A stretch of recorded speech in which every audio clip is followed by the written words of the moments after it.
Kíváncsi vagy, hogy meddig tart a háború? Az amerikai szenátor megmondja. The United States and NATO, we do not care how many Ukrainians die. Not civilians, not women, not children, not soldiers. We do not care. It's become a great football game. We've got our team, they've got our team, rah, rah. We want to get the biggest score and run it up. And, we don't care how many of our players get crippled on the playing field as long as we win. Now, we are shipping fantastic quantities of weapons, and it's caused the stock of Raytheon, which creates missiles, and Northrop Grumman, which creates aircraft and so forth, and missiles.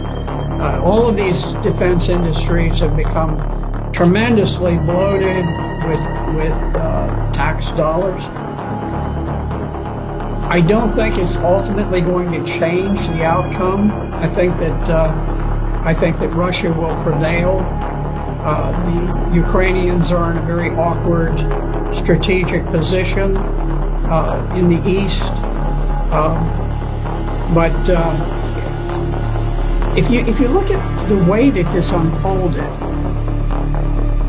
President Putin made a desperate effort to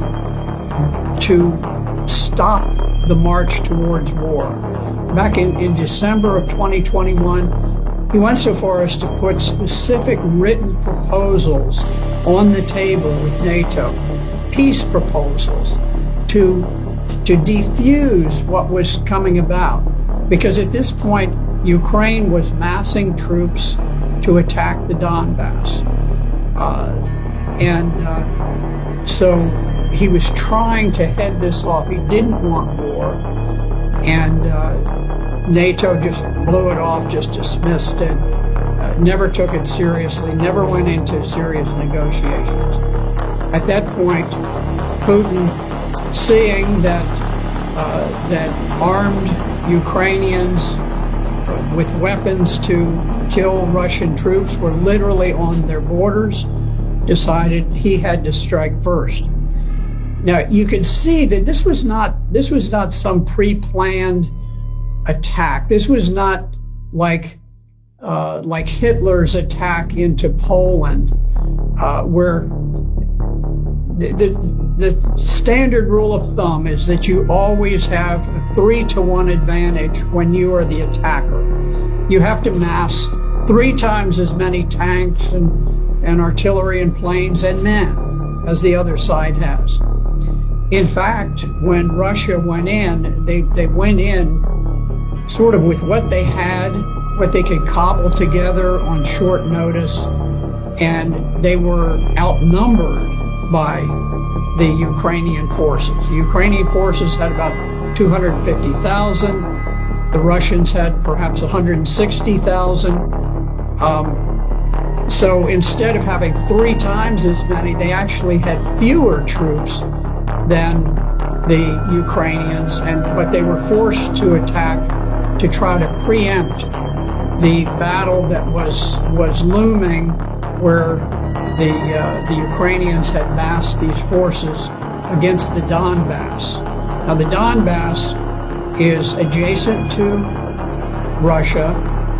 It is a portion of Ukraine that did not join with the revolutionary government that conducted the coup in 2014 and overthrew the government of Ukraine.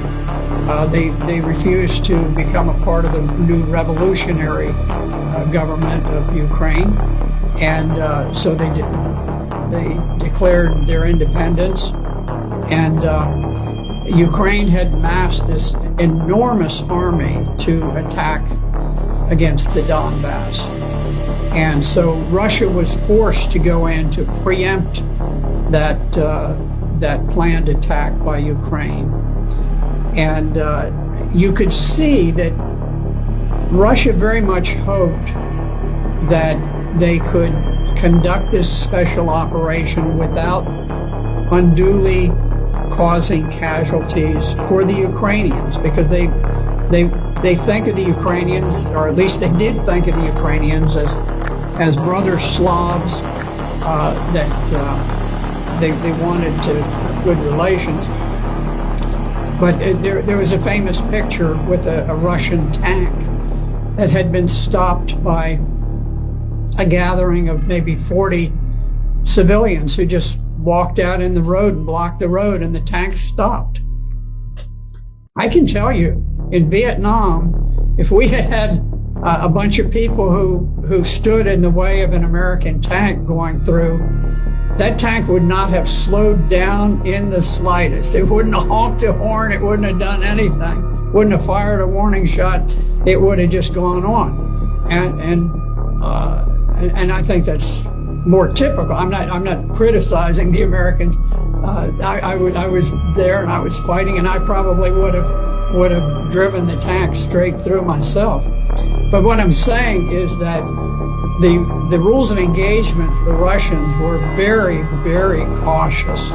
They didn't want to create a great deal of hatred and animosity. They've been incredibly reserved about these things, hoping against hope that peace could be achieved. But I don't think Ukraine has anything to do with the decision about peace or war. I think the decision about peace or war is made in Washington, D.C. As long as we want the war to continue, we will fight that war using Ukrainians as proxies, and we will fight it to the last Ukrainian death.